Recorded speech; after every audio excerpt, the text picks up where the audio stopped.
Three, two, one. Andy, we're live. How you going? Yeah, pretty good, thanks. How are you? Yeah, very well. First of all, just wanted to say massive congratulations. You've just graduated from a Bachelor of Communication Journalism at Charles Sturt University, Bathurst.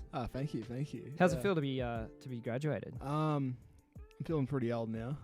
I feel like an adult now. Like I'm like, oh yeah, I've finished school and now I have to move into the actual world of working. Is it a bit of weight off your shoulders as far as studying goes, or you kind of still attached to the uni lifestyle? I mean, I love the uni lifestyle. Like just the socializing, just like that's right. Like I feel like I just fitted into the uni lifestyle so much, even though the work was like a lot, and you know sometimes I got sick of the work, but it's just kind of the uni lifestyle itself that I just loved.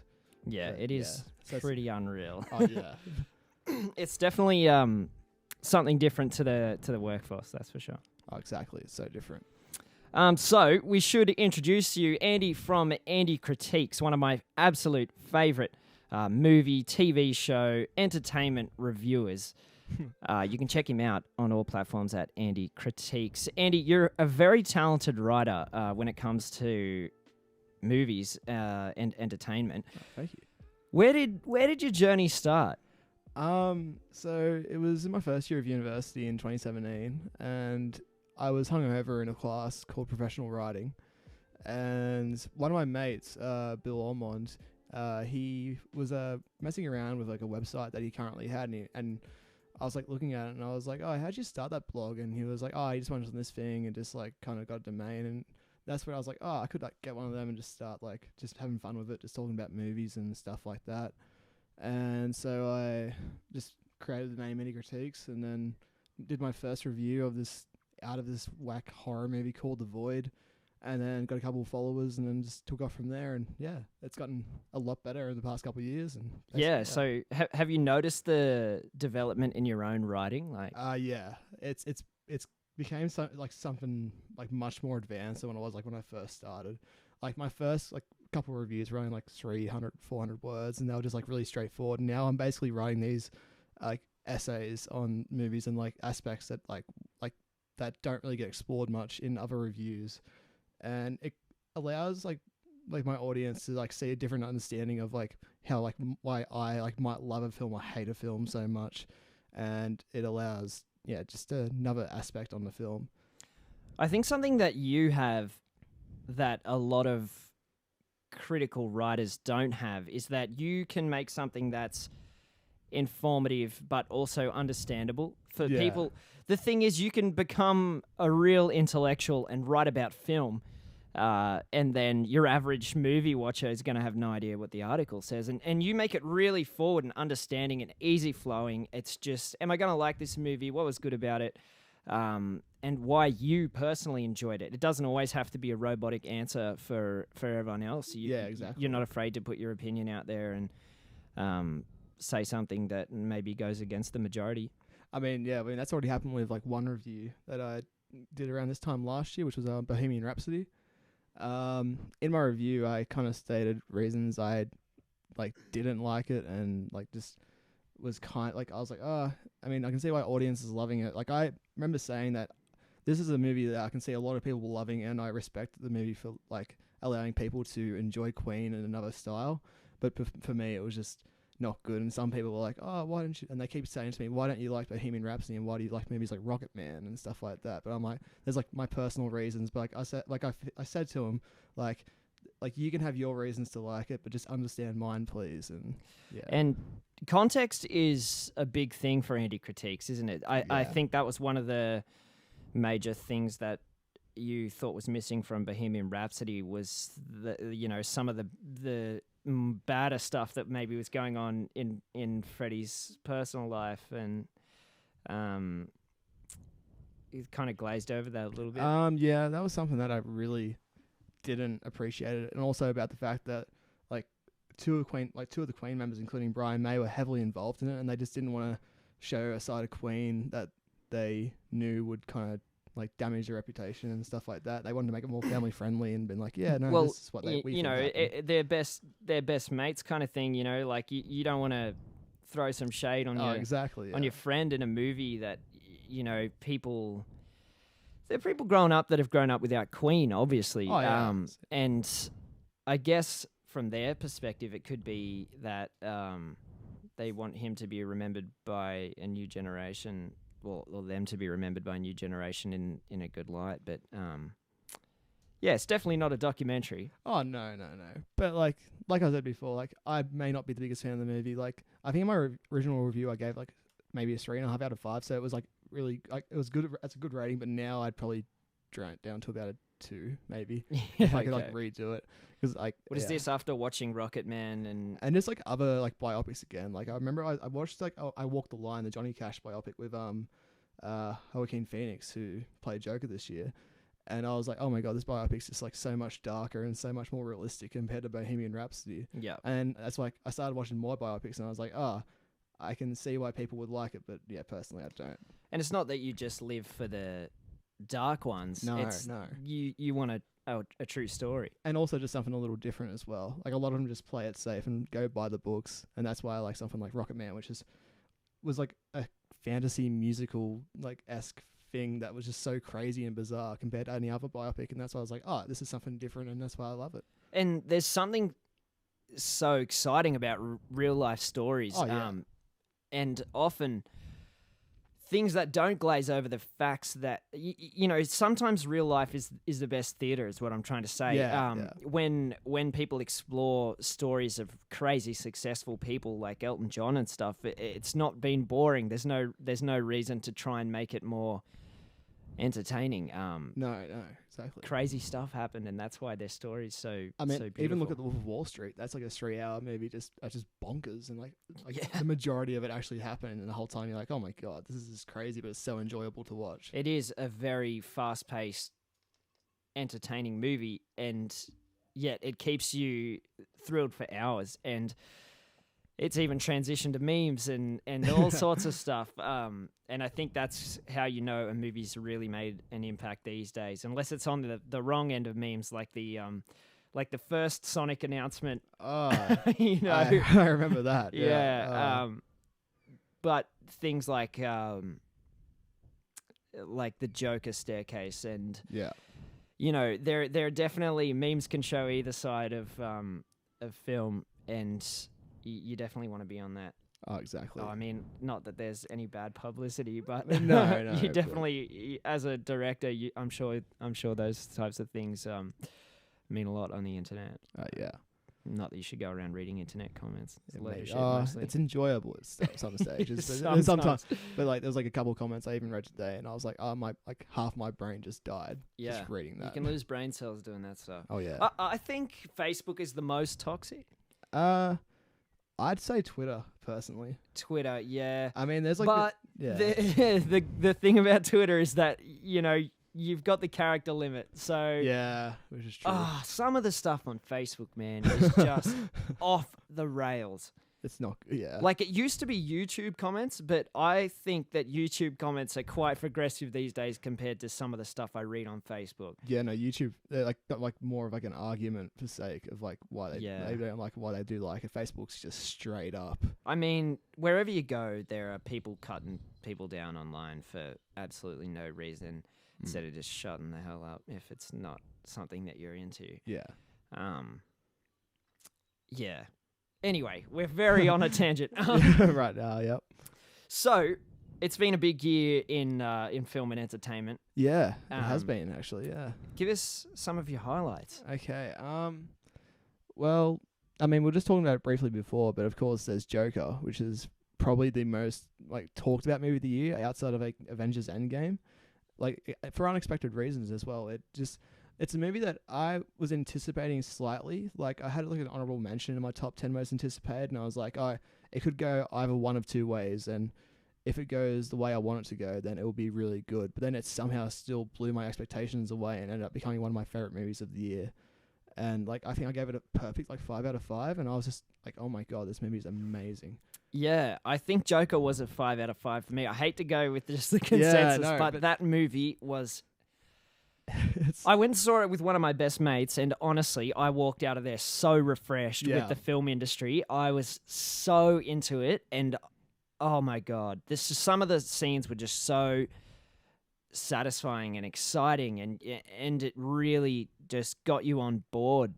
That was a work of art for me. I know, it was literally perfect. Like I hate to admit, everyone's just like, oh, was it really that good? And I'm like, yeah, no. Like, listen to everybody, what everyone's saying, and like go sit, because it's literally a perfect movie. But I can see why people would hate it. I mean, like in my showing, like 7 people walked out of it, like during like one of the main like scenes of like violence that happened, and I was like, oh, I could see why they're walking away from it. But like, Is it just because it's too full on? What maybe, is it? Like, I feel like it could be like a little too disturbing for him. Like, I know one of my mates who said he had a friend who like experiences like mental issues and stuff like that, and he found it a really hard movie to watch just because of how like it nailed like mental illness and just like that style. But like seeing like people walk out of it, like I would prefer him to kind of like stay there and just like sit through it and just like kind of like, even though it may be hard, but like kind of like experience what it's like actually trying to get across. But then again, it was like, a really, really impressive full. take on what an upbringing and mental health can do to someone. It was such a well-made movie. And some of the scenes, I remember talking to you about one a while back where he was kind of walking in this really low light. I think it was after he committed the... Can I do spoilers? You're the movie guy. There was an issue in the train, and after that, after that, he was the Joker was kind of walking along really low lighting, which is kind of different for Hollywood, because I'm like, normally you want it to look beautiful, and even if it's dark, you know, the whole movie was kind of hard to see. Like you need it. Like the same with the thing as the movie is like, after you see it, you kind of like want to like go have a shower after, because you kind of feel dirty. Just you like feel watching there. It. Yeah. I was there. Yeah, it feels like the atmosphere is He's just in the brilliant. rain with this yellow glowing light in the background, and I was there. I was like, wow, this movie is something else. And I've got a short attention span, and I was so captured by that movie, so energized. Wow, yeah, and it just really felt real. It felt like something that could happen. You know, exactly. It feels like it could happen to anyone. This, like, you know, if you have a bad day or like a series of just bad events that lead up to it, it just feels real, and it's a realistic take on it, and one of the better takes like I've seen on this iconic villain that just feels like it's been overdone, but this was just completely original. Yeah, and that's the thing. I kind of missed the hype leading up to the release. And I was just, honestly, I was thinking another Joker movie, like whatever. You know, they redid Spider-Man like 10 times, and I haven't been happy with any of them.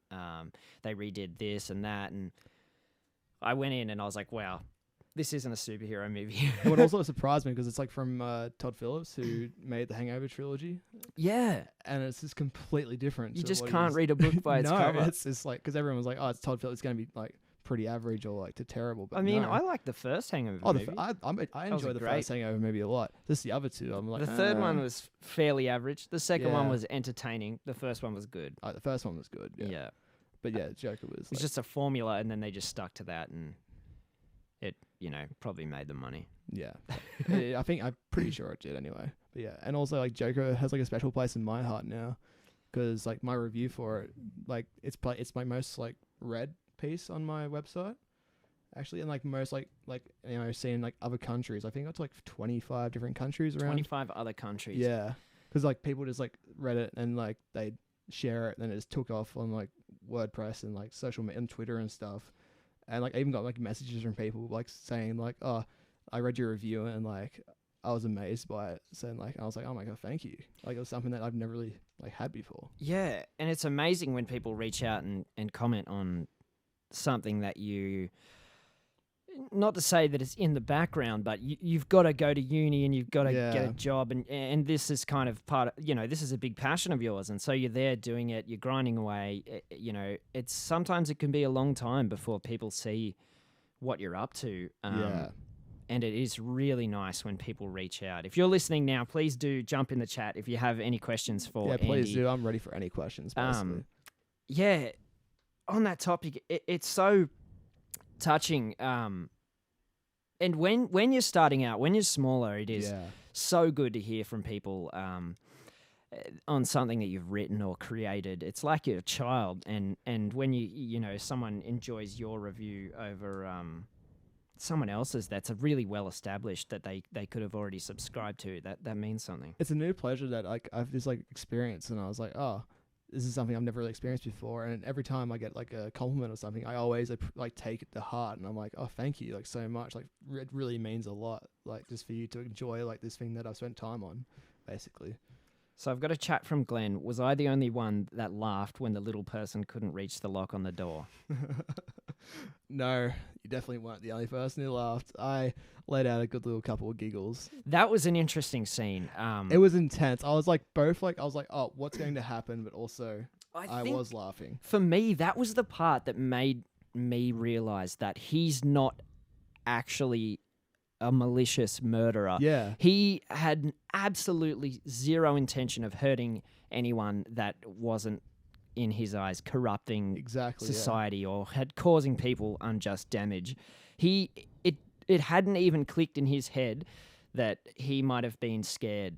Yeah, he was Just like, oh, of course, I'll let you out. Like, at first I thought he was just playing like a practical joke on him. Like he's like, oh, you can go, and then like had the door locked, and I was like, oh no, he's just gonna like kill this man. But no, he was just like, yeah, you can go, like literally. yeah. And it's just it's just a nice little bit of dark humor in the movie. It just goes to show that I think something unreal that story tells is that maybe everyone's not born like a psycho, and that society can build people to do these crazy things. I'm not saying he's without blame or anything like that. Yeah. But it's not. I don't know whether to say it's not all his fault. I mean, because they were his actions, and everyone always has a choice. But if all that hate wasn't in the world, that sort of stuff might not happen. Exactly, and that's why it's one of the more like interesting takes on like mental illness, and it's just like if like some places weren't as like horrible and people like weren't like this horrible to people, then we might just have like a nice world and like no like crazy psychopaths or anything like that, basically. Yeah. It's dangerous to start thinking about utopia. Got a question from Daniel King here. Are there any films in the Golden Globe nominations that surprised you? If so, which ones and why? Any big shockers in there? Actually, I haven't really looked at the Golden Globe Andy. nominations. I mean, I was in uni celebrations at that stage when they were released, and I've just started catching up on everything basically today because I've finally recovered. I did see a couple nominations.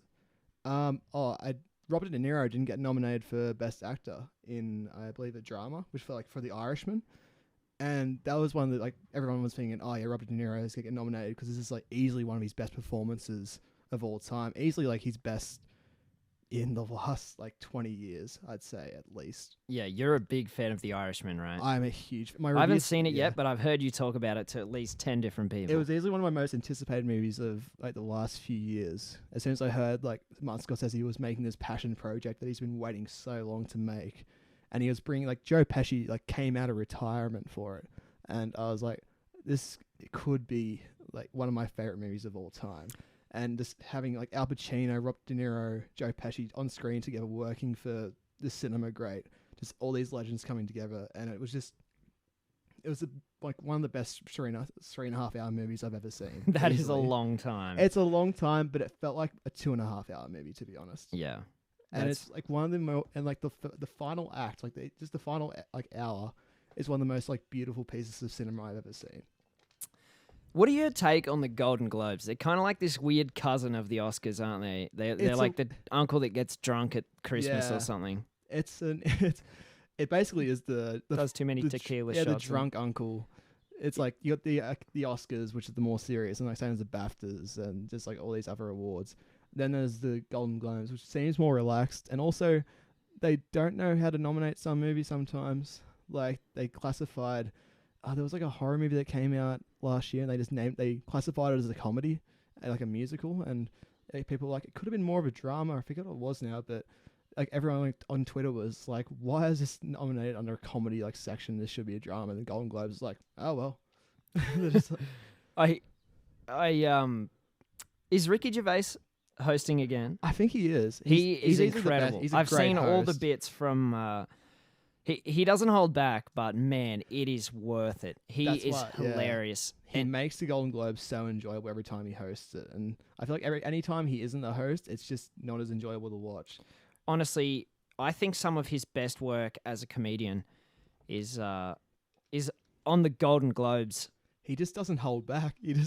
It's hilarious. Like, he is one of the best roasters of all time. Easily, and like Golden Globes is like his playground where he just has the most fun, and that's why anytime he's hosting it, I will definitely watch the Golden Globes because I know I'm in for a good time. And he has this way of just getting this little tongue-in-cheek approach so that he knows people might not want to murder him after. Yeah, He could say the most offensive thing, and you'd almost laugh at yourself. basically, yeah. I mean, I know there's a history of some people getting really upset with him, but Oh yeah, I mean, but he also reminds me, like going back to The Irishman, like the late great comedian Don Rickles is like he makes like an actor like plays him like briefly in The Irishman, and like he's a comedian that used to like perform for like mafia bosses and like all these like prominent crime families, and he'd go all out against them, and like they like wouldn't even want to kill him because they just know he's having a great time, and like some people be like, oh no, you're going like really against, you could get yourself killed, but he's like, no, I'll be fine. And like he just had fun with it basically. far out. That is crazy. I mean, if they enjoy it. Exactly. You Yeah. say. It's fine. It's just comedy. Comedy's great. So the Golden Globes, I know they're actually not really a great sign of what is going to be successful at the Oscars, right? You know, it could go completely differently. I mean, they're usually good indicators, but not the best. Like, there's other ones that are better at it. But I mean, even like the one, like the Green Book won best drama last year for the Golden Globes, and it got Best Picture at the Oscars. Even though I was not a fan of that at all as a choice, like there was definitely other movies that I would have preferred to see win. But like sometimes the Golden Globes is a good indicator of what's going to win, or like it will at least help what's going to be in the main running and like what has a better chance of succeeding in more award ceremonies. If you've just tuned in, you're listening to The Harry Show, and we have Andy Critiques here giving us a rundown of some of the craziest movies this year, Yeah. some of the highlights in entertainment, and just giving us a bit of an update about his life. Andy, now's the time to plug your website if you want to do that. All right. So it's andycritiques.com, I believe it is. I mean, you can follow my Facebook page or Facebook page as Andy Critiques, which is just like Andy space critiques, and I think it'll come up as like my logo, and there's like this crazy Stranger Things inspired background. It is very cool. I like the photoshopped like my faces and like, different like faces that I've made like throughout like my first year of uni onto all the characters in the post in like the background. And then it's like my Twitter account, which is just Andy Walden 98, I'm pretty sure. But yeah, just mainly my blog and my Facebook page. That's where I'm most prominent at this stage. So I've just pulled up your website. Yeah. You've got some cool stuff on there. I know that top 10 lists are also something that you put out every now and then. Yeah. That's kind of an internet culture thing, isn't it? That's Yeah. kind of millennials don't have the patience for reading reviews sometimes. So it's kind of like, Let's get a top 10 list. let's get a top 10 list for these bloody Zoomers so they Yeah. can just scroll through. number easy. 1, Joker, number 2, you know. Basically, yeah. It's just, and then like I can write like a few paragraphs of like why it's in that spot. Yeah. If people like want to stay and like know my reasoning behind that placement. They want to skip over one movie, read the next one. But yeah, like sometimes I look at my top 10 lists and like other people's top 10 lists, and I might scroll through half of it just like really fast, and then like just stay on some sections and just read, and I'm like, yeah, this is what it really is. And they're like one of the like easiest ways to like understand a person, basically. If you do want to check it out, it is andycritiques.com, film and television reviews from the perspective of a film and television lover. He's got all sorts of stuff on there, movie reviews, TV reviews, top 10 lists, and you can also get in contact on there, and it's got links to his Facebook and Twitter. So if you don't have time to ask us a question now on the podcast, please send Andy a tweet later on. Get in contact. Send him all of your movie questions. Yeah, and I'll get in contact with you. Don't be afraid. Yeah, literally just ask me anything, and I am up for it. I am up for it. And I know that over the years you've been a bit of a YouTube consumer as well. So Yeah, I love my YouTube. I've been something that I've been into for a long time. I get into some real YouTube spirals. Yeah. And it's good to have you to talk to, because not everyone sort of is into that stuff. No, yeah.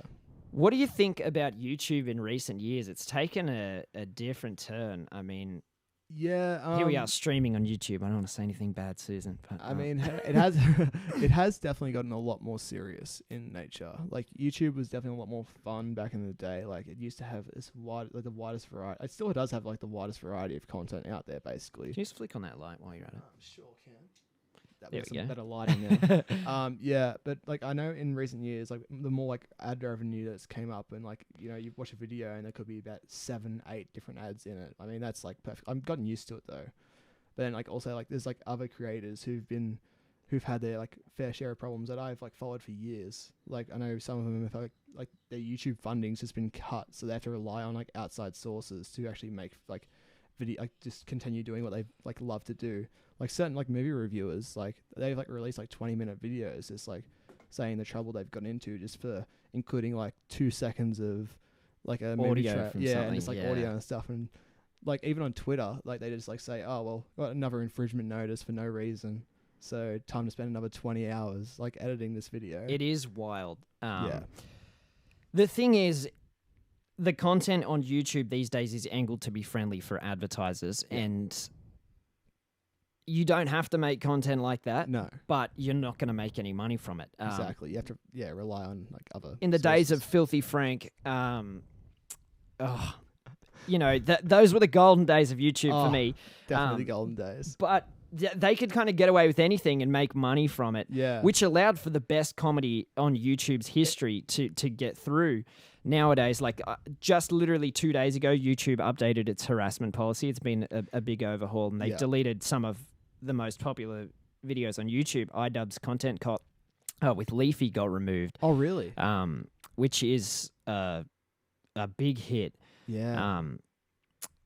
And that was iDubbbz sort of that was him sort of being like, well, this guy's a bully for a living. I'm going to make a video where I'm sort of parodying it and bullying him, and he was the one who got removed.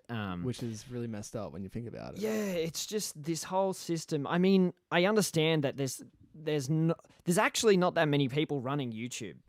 And from what I remember. it's impossible to shift through all of these videos and see what's going on. Yeah. So there has to be some level of algorithm to do it. Otherwise, we just end up with hate speech and discrimination and all sorts of stuff getting through. But yeah, some of the stuff that gets filtered out is some gold stuff. But yeah, it's interesting to see. YouTube's not what it used to be. It's completely different.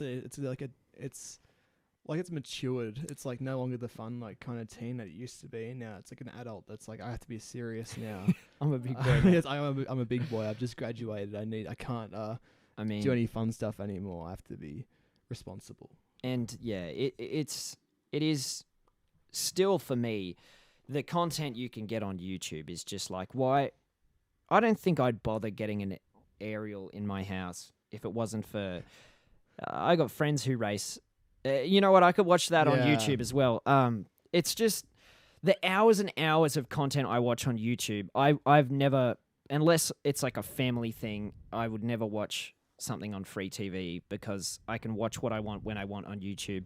Deal with a few tiny ads. Yeah. The people who complain about YouTube ads being long have absolutely no idea. If you can't put up with a 15-second ad, pay the YouTube premium subscription, which would be stuff all compared to getting Foxtel or something. Yeah, like I feel like I put more hours into YouTube than like any streaming service out there. Oh, I do by a long shot. Yeah. By a long shot. Yeah. It is an incredible platform. I hope it continues to flourish. Hopefully. It'd be disappointing for creators if it... The thing that gets me is the copyright is getting a little bit outrageous. And I'm a creator, you're a creator, right? There are people borrowing tiny snippets of your content, and they're honestly doing nothing wrong, and they're getting ripped and copyright striked, and people are losing channels, and I mean, it is crazy. And people are also using it to their advantage. You know, someone uses a tiny second of their song and they rip that person's revenue from the video. And And it's really sad to see. I mean, I'm not that educated on this topic, so I can't go to town on it. Yeah. But it does seem like people are having to be a lot more wary about what they do with their videos, and it does take away a bit of the fun of using popular content on, Yeah, on 'cause your. you gotta be like, you just gotta try and find like other like shortcuts around, and like just like it may be like a lot harder to find other ways to make this even more entertaining when you can't use a couple of seconds of a video or something like that, which is it's Yeah. really, it's a lot harder for content creators these days. It can be hard, existing on YouTube full time. It must really affect the people who sort of live off that revenue. These small changes that kind of don't affect the consumer too much. You can notice a pattern over the years, but yeah. What's next for you? You got a lot of content coming out now that you sort of finished uni. Yeah, well, I made a video a few weeks ago saying like the summer of anti-critiques basically, and it's like a little preview of like all this content that I'm releasing over the next few months. I think I'm also going to start a YouTube channel soon, actually, as well. Yes, do Where, it. Yeah, like people have encouraged me to, and yeah, I wanted to like start making like more videos because I made a couple of videos for Facebook like last year, and like they were like pretty popular. I made like a couple like these videos where I just like go in depth on like a couple of my favorite movies of all time, and I want to like do that a lot more. And just I think I'm also going to do like series reviews. So, for example, I remember I was talking about possibly binging through a horrible movie series, and then like talking about it. And like, you know, like some aspect, like why it's probably hated, why I like might What like enjoy. Sharknado or something? The first series I'm gonna do, I think it's Resident Evil. So Yeah, there's okay. like 6 or 7 of them movies, and I've seen 3 of them, and one of them was enjoyable. And Okay. like every other one I've like heard from people was like, oh no, this is not good. I'm like, well, this is for the fans. I'll put myself through this and have fun with it. Just like I sat through a terrible movie series and this is what happened. Yeah, That's your YouTube title. Basically, yeah. Like I've seen like other people like do it, like other people I've followed for years, and it's like a really enjoyable kind of stuff. Like this YouTube channel Red Letter Media, they do it all the time, and like they even like have these like wheels that they just have like these really horrible VHS movies that no one's heard about, and they randomly pick 3 of them, then like sit down and watch them, and then they just like have a big discussion. Like I think like they've had like actors like Macaulay Culkin and stuff when they like join them. And then, like, for a solid like half an hour, 40 minutes, they talk about it. And it's like the most enjoyable like content out there. And like I want to try and do that. But yeah, also like for the rest of the year and like into the start of next year, I'm just like releasing a lot of reviews of movies that came out this year, including The Irishman, of course, and just of course some top 10 lists. Well, I do really look forward to your YouTube debut. It's kind of like long form journalism. You can talk for so long and not lose people's attention, because when you write something, you know, it's all about being concise and using your word economy. But you know, you can really get into it on YouTube. Yeah. I look forward to hearing your reviews on there. Oh, thank you. Before we wrap up, Yep. 'tis the season. Yeah. Christmas movies. What are your must-watch Christmas movies this year? Well, I mean, you can help me in this one. Well, we just recently watched the first 2 Home Alone movies. And they have aged well. Those movies are. Can I call them classics? Yeah. They came out. I don't want to 99, offend you, film 1992. people, if I I mean, call it a classic. I'd call them classic. The nostalgia with them that I have, like they're older than like us, so I mean, I'd say they're classics at this stage. Those movies are so entertaining. Extremely entertaining. Macaulay Culkin was a very talented little young actor. Like he was, yeah. Like I was like when I was watching them the other day, I was like, yeah, Macaulay Culkin is actually a really good actor in these. Like definitely one of the better child performers out there. And I mean, you know, there was that stage he went through with his trouble, but Yeah. no, the Home Alone movies. It's are good to great. see him doing well these days. It's great. flourishing. Yeah, I'm very happy to see him doing well. Home Alone 2 in particular, we watched that the other night. Yeah, we watched that the other night. Great Christmas movie, great film. A lot of cameos that I didn't realize. Yeah, Donald Trump. Donald Trump's in it. Tim Curry, of course, and where he just plays a kind of creepy hotel owner. Yeah, Yeah, I'd basically, say yeah. that. Yeah, I'd say fairly very creepy. Yeah, I mean, you definitely do have to kind of not have any logic when you kind of watching him because of Yeah. The extremely VHS, deftly- VHS tapes, the good stuff in the here. VCRs.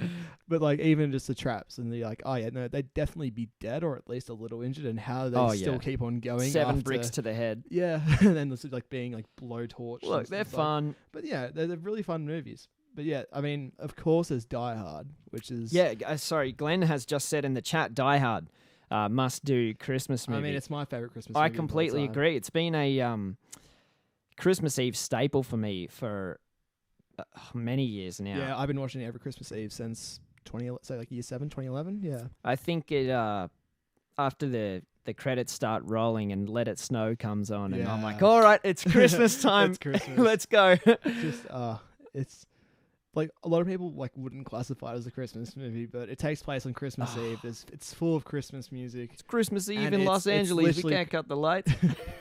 It's literally like Christmas, like a Christmas movie at its best. Like it's a bit more mature, but it's just so much fun and it's easily. Oh man, that So- is a great movie. It's Die Hard so is good. top 5 movies for me. It hasn't like it's aged so well as well. It's everything is so good. We about must it. be getting old. All these movies are I know. getting on. Like I'm thinking like back to like movies that I remember watching all the time on VHS, and Yeah. now I'm like, yep, no, I've gotten a lot older. Yeah, I remember renting Home Alone at like Video Easy or Blockbuster Yeah. or whatever the store was that I went to, which was such a thrill. You know, going down on a Friday night and renting movies, looking around with your friends. Like I can still remember when DVDs just came out, because I remember I was in a store with my mum and that, and it was Harry Potter and the Chamber of Secrets. It was the VHS that we got, and I saw this like new thing next to it, and I was like, "What's that, Mum? Like, what is this? Can we get it?" She's like, "No, we don't have that yet." And now I'm like, "Oh God, this is That's crazy. it's so strange." That's such a vivid memory that you have. yeah, no, it's definitely one of the first, I think. Yeah. Lil Cheese says, "What's your least favorite Christmas movie Ooh. Now I think or about movies? Christmas movies.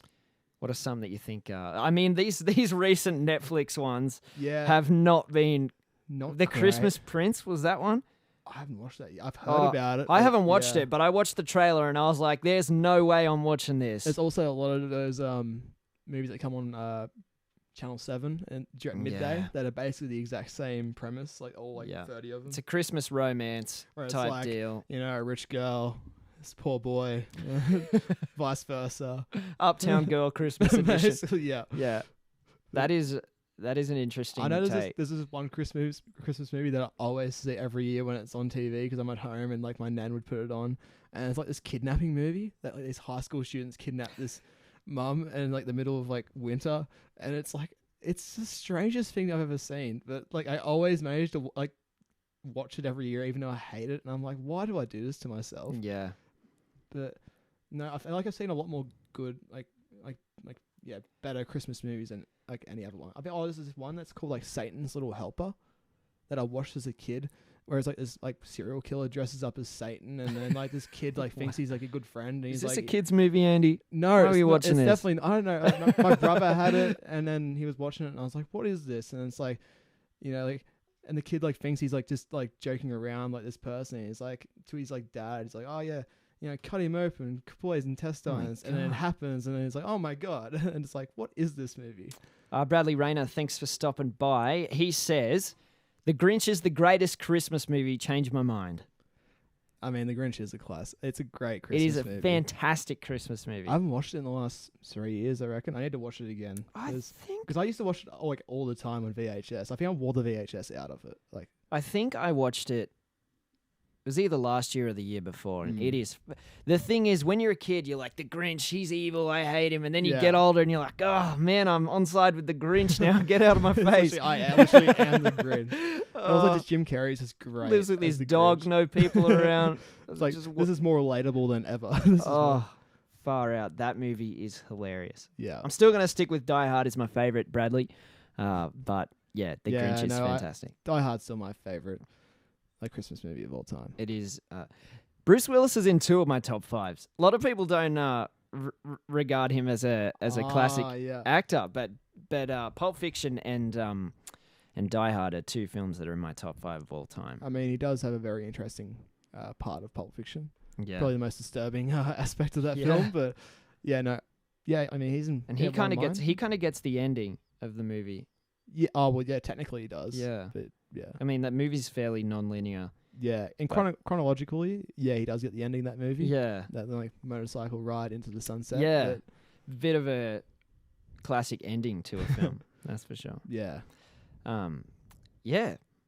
Thanks for coming on, Andy. No worries. It's been great anytime. chatting to you. Yeah, it's been pretty good. Is there anything else that you want to plug while you're here? No, not really. Just I got a lot of content coming up. So if you want to, give my page Any Critiques a follow on Facebook and get on website and even follow it on through email or something like that, just go ahead. So yeah, Any Yeah. Critiques. And if you got any recommendations or if people are keen for something, definitely send it out to you because Yeah. I know you've definitely created content for the people in the past. If enough people are keen on something, we'll write about it. Like I sometimes I just put up polls, like just being like suggest like what I should do next, and Mm. like because I remember the first time I did that, people wanted me to watch the Emoji Movie, and I remember live tweeting my reactions to that throughout the whole movie. And 30 seconds in, I straight up was like, I'm gonna hate this movie. I can tell just from the opening, like studio logos. And that's entertainment. Putting yourself through Exactly, something yeah. like It's enjoyable when I look back on it, but then I'm like, oh yeah, I may have been like, it could have like maybe depressed during that like 80-minute period, literally. But I'm like, yeah, no, people enjoyed what I was doing with it, and like how I just did a review that literally slaughtered it, which is a lot of fun. I sometimes I prefer to write stuff bagging out movies than actually like praising it, because sometimes it's like a lot funner, and Yeah. that's why I want to make more videos on bad movies. well, I mean, it's a bit of a balancing act, isn't it? Yeah, As is everything. yeah. All right. Andy Walden from Andy Critiques. Thanks for coming on. You have been watching The Harry Show. Please do get at us on socials, andycritiques.com, if you want to check up on anything that Andy's up to. And there'll be so much more movie content coming your way. Thanks for listening. That's about it for us today. And I'll be back with you very soon.